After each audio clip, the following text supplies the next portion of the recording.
Bienvenue à toutes et à tous. Aujourd'hui, je vais vous parler d'Apocalyptica, mon jeu vidéo à mi-chemin entre le jeu de stratégie en tour par tour et le tactical RPG. Un peu dans la lignée des Heroes Might and Magic ou des Age of Wonders, si vous voyez.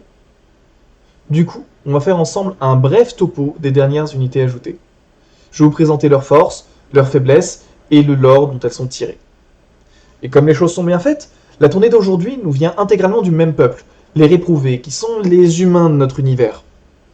Les réprouvés forment un peuple d'exclus, cantonnés à une terre inhospitalière qu'on nomme, non sans une certaine ironie, les terres de la vie. Pire encore, là où les races anciennes profitent d'une résurrection offerte à tous leurs membres, les révoltés en sont privés. Oh, leurs cadavres reviennent bien à la vie, car dans Apocalyptica, la mort n'est pas définitive. Mais ils en reviennent déments, presque inarrêtables, et surtout affamés. En bref, les révoltés forment un peuple solidaire, révoltés ensemble contre un ordre du monde qui les laisse sur le bas-côté. Les unités que je vais vous présenter ici sont tirées de deux de leurs trois sous-factions, les inféodés d'un côté et la Légion de l'autre. Les inféodés sont des battants, des survivants qui, avant même la guerre, affrontaient quotidiennement les innombrables dangers des terres de la vie.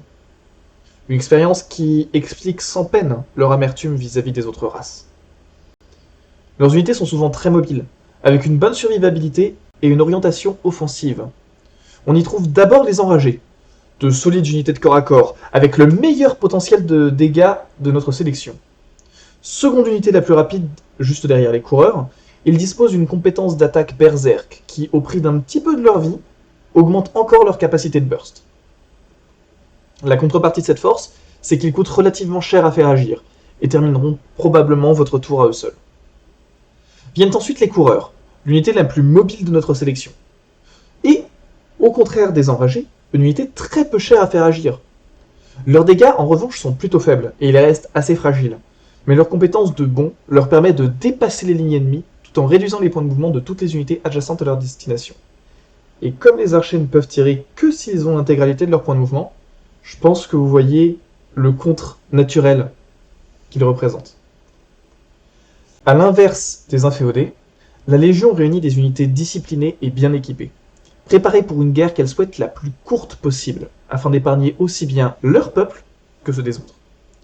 Leurs unités sont donc variées, avec des statistiques équilibrées et un bon potentiel de dégâts. Vous ne serez donc probablement pas étonné d'y trouver des lanciers, l'unité avec la plus haute protection du jeu.